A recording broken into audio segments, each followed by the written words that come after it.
Winston Spencer Churchill was born on November 30th, 1874, in a palace called Blenheim in central England. He was born into a rather well-to-do family. His father, Lord Randolph Churchill, was a respected politician who held the office of Chancellor of the Exchequer. Winston's mother was actually an American who was born in Brooklyn, New York. Her maiden name was Jenny Jerome. Winston was raised with all the luxuries of wealth, including nice clothes and private boarding schools. Yet he was not an outstanding student. In fact, he was once expelled from Harrow boarding school. Even though Winston wasn't the greatest student, he still managed to graduate high school and get accepted to a prestigious British university called the Royal Military College at Sandhurst.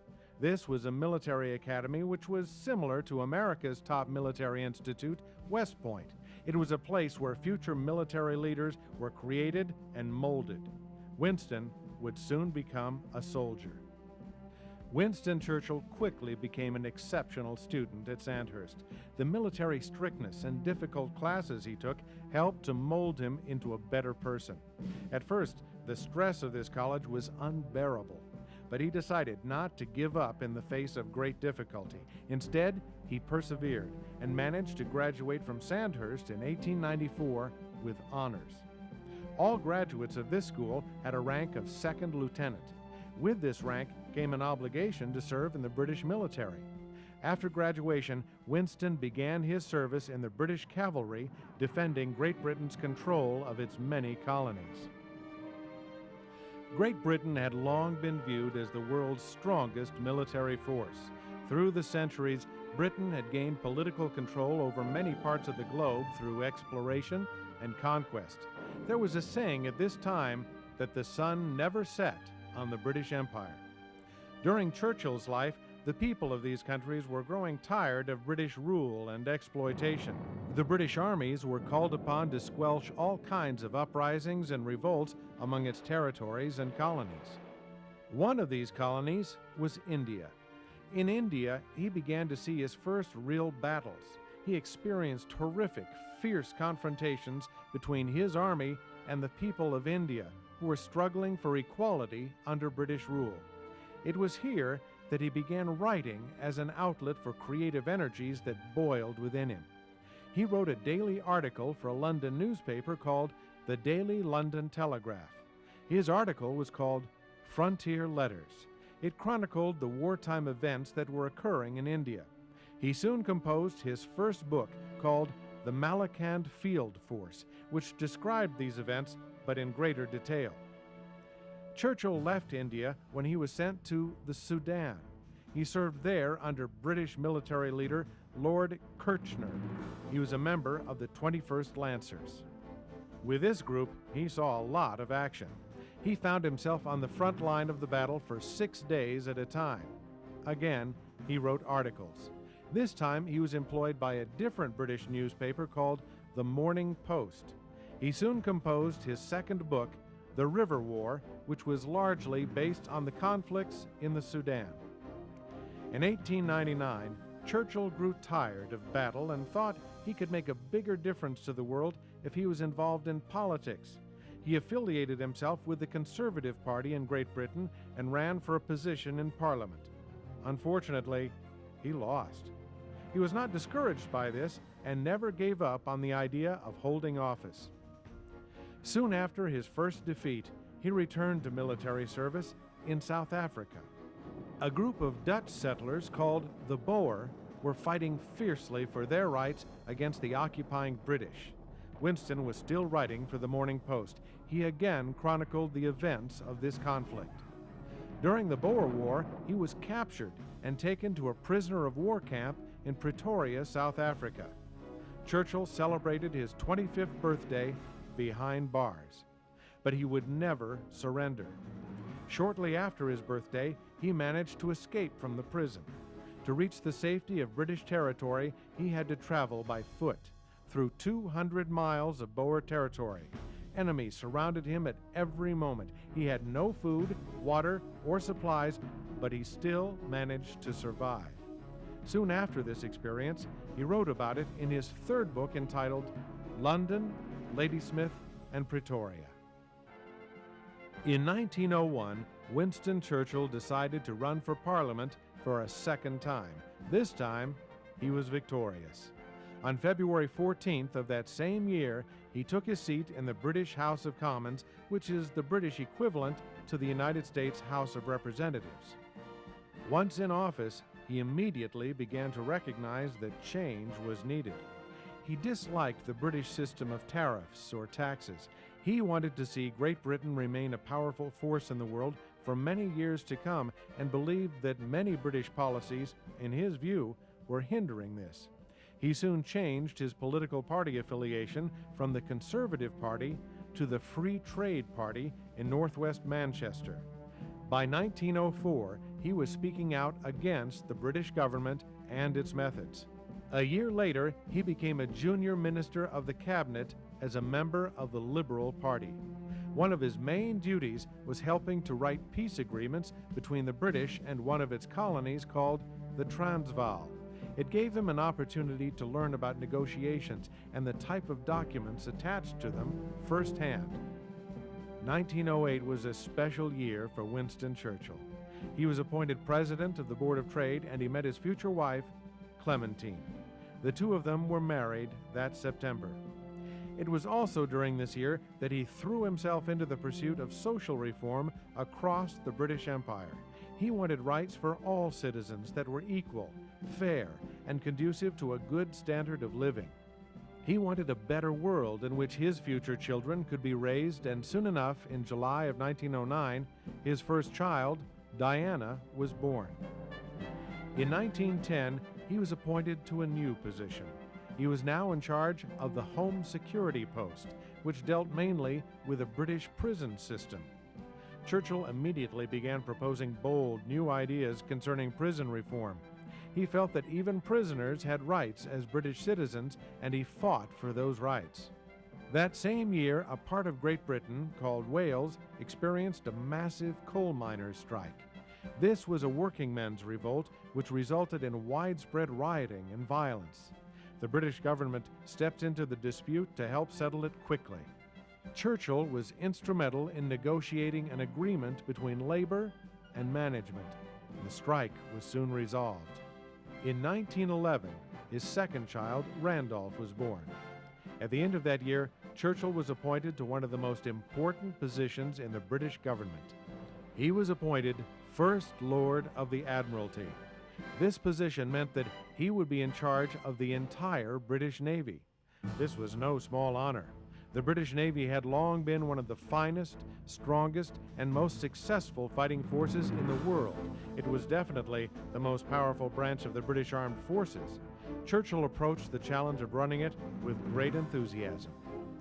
Much the same as he had done in previous appointments to political office, he immediately began to make changes. He started to prepare the Navy for any future wars. He instituted the idea of a military group of naval pilots he called the Royal Naval Air Force. He got the government to invest more money to build a stronger Navy. All of these changes helped Great Britain prepare for what happened next. World War I. Great Britain became involved in World War I when the country of Germany invaded the neutral country of Belgium on their way to attack France. On August 14, 1914, Winston Churchill declared that Great Britain should commence hostilities against the Germans. He wasted no time from the moment he entered the war to do everything in his power to ensure victory for Great Britain.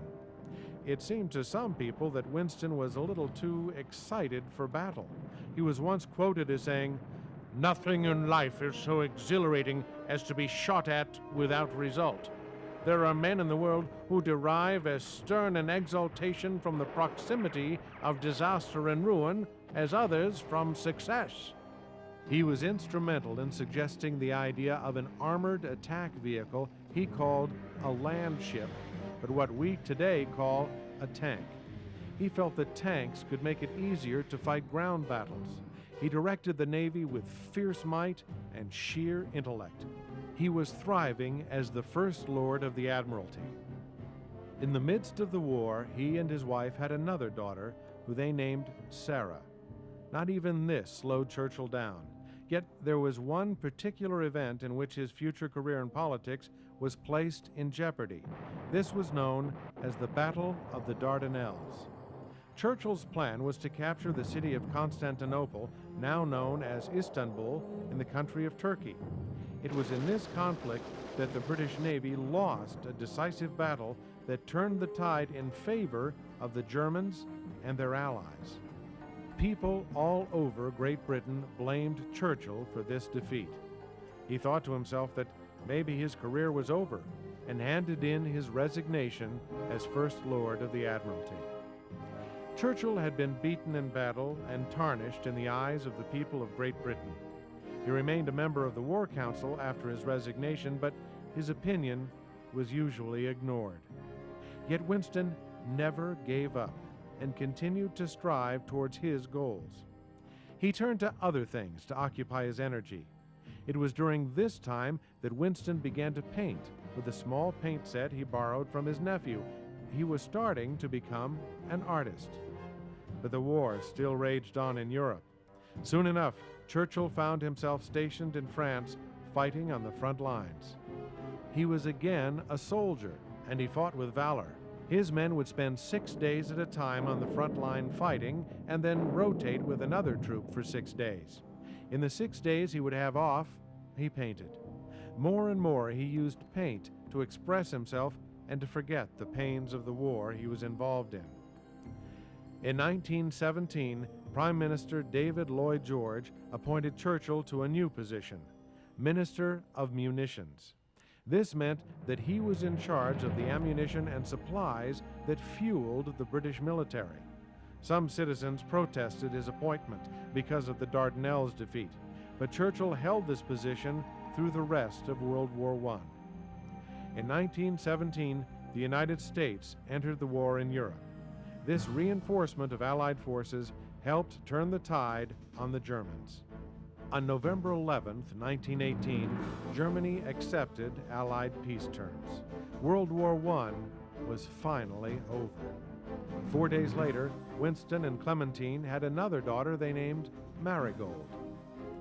Churchill was given a new position as head of the War Office. Because of the end of the war, he instantly became consumed with the chore of getting his troops home and managing the occupations of foreign lands by British troops.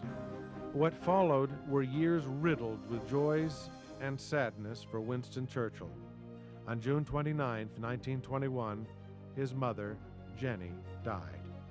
On August 24th, his daughter, Marigold, passed away due to a sudden illness. In 1922, Winston and Clementine had another daughter named Mary.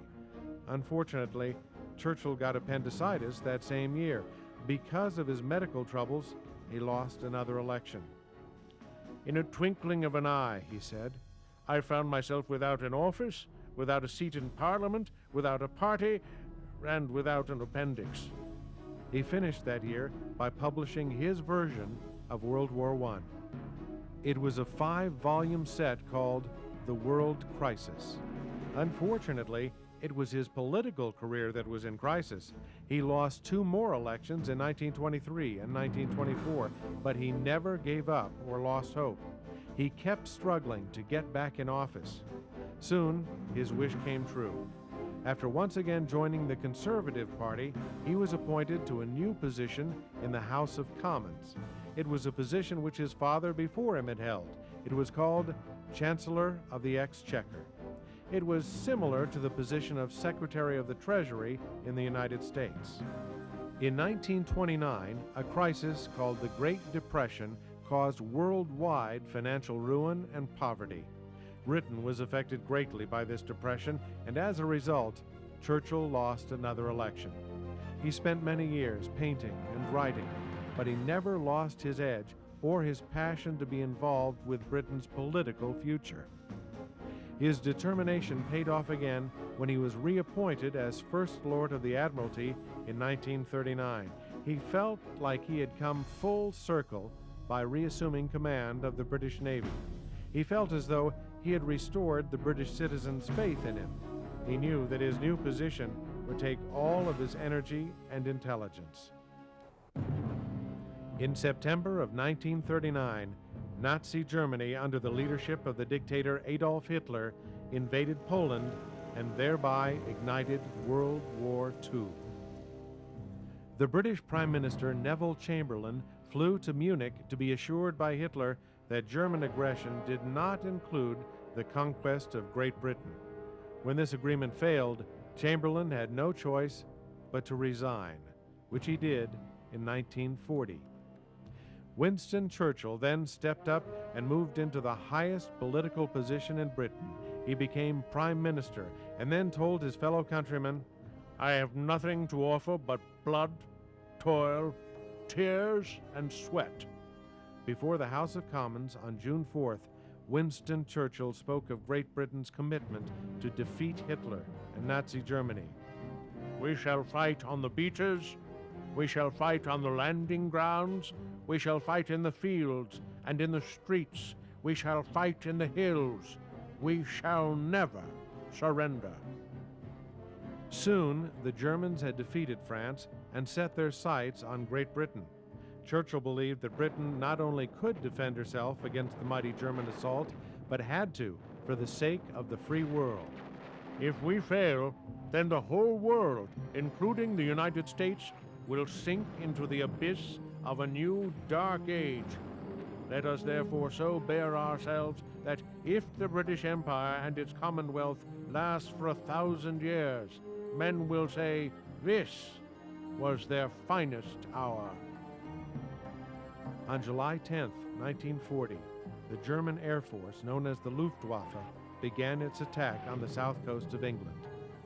The Royal Air Force was called on to defend Great Britain and did so with unparalleled courage and tenacity. Churchill, on hearing of the heroic efforts of the Royal Air Force, said, "Never in the field of human conflict was so much owed by so many to so few." Rampant fighting littered the landscapes of Europe. The German military was pushing through the continent and winning. France, Holland, and Belgium had fallen.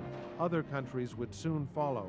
Germany's newfound strength and momentum caused them to focus almost entirely on Great Britain. In September, they began what became known as the Blitz, in which Germany started bombing all of England.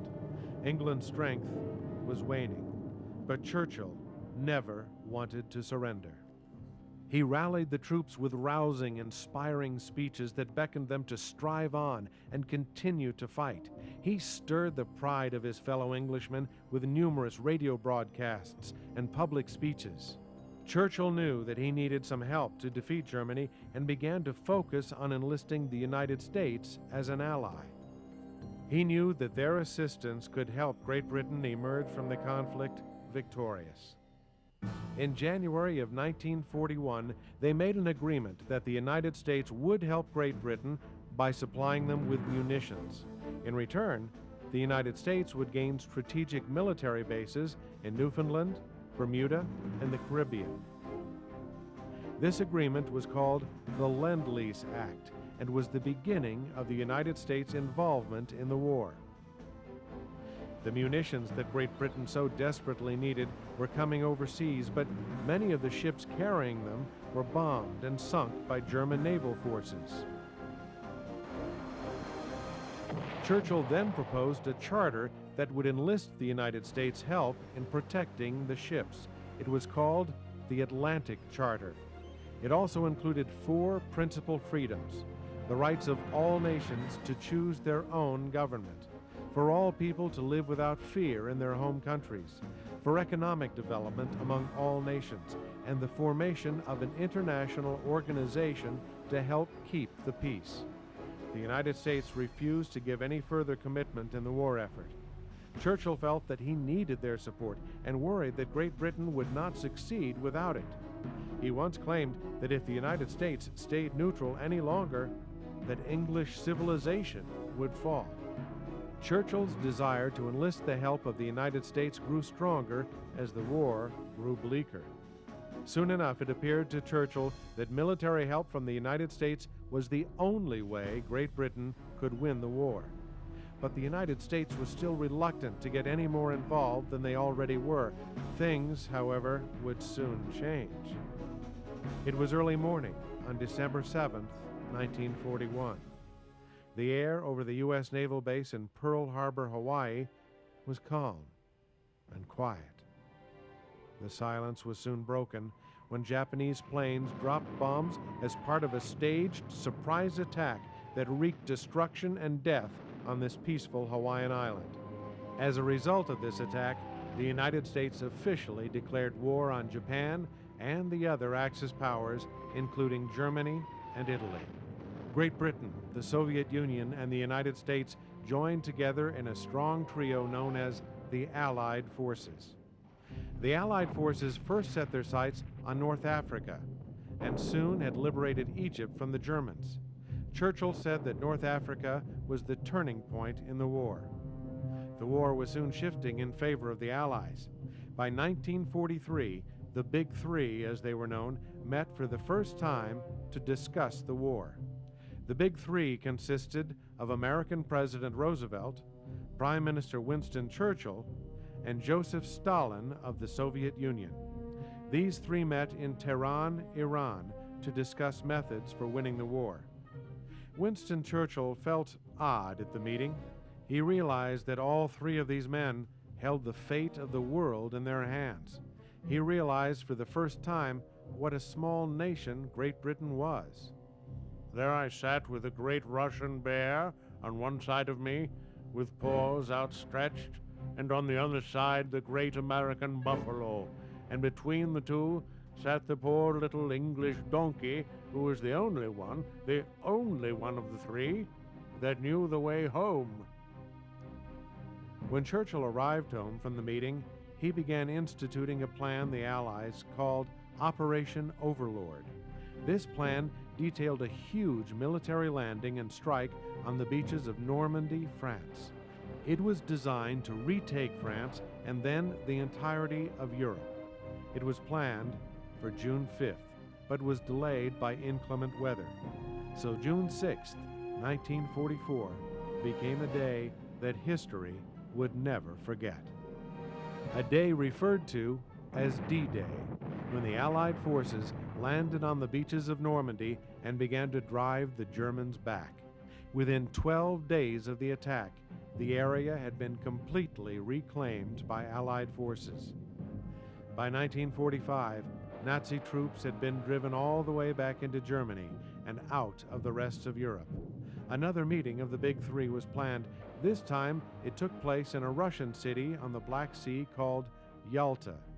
The goal of this meeting was to discuss the fate of Europe after the war.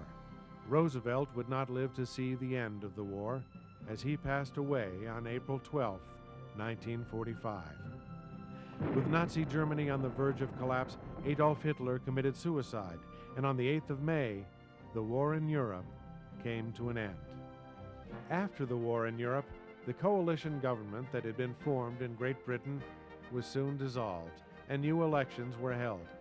The Labour Party, running on a platform of economic and social reform, gained control of the government, causing Winston Churchill to step down as Prime Minister.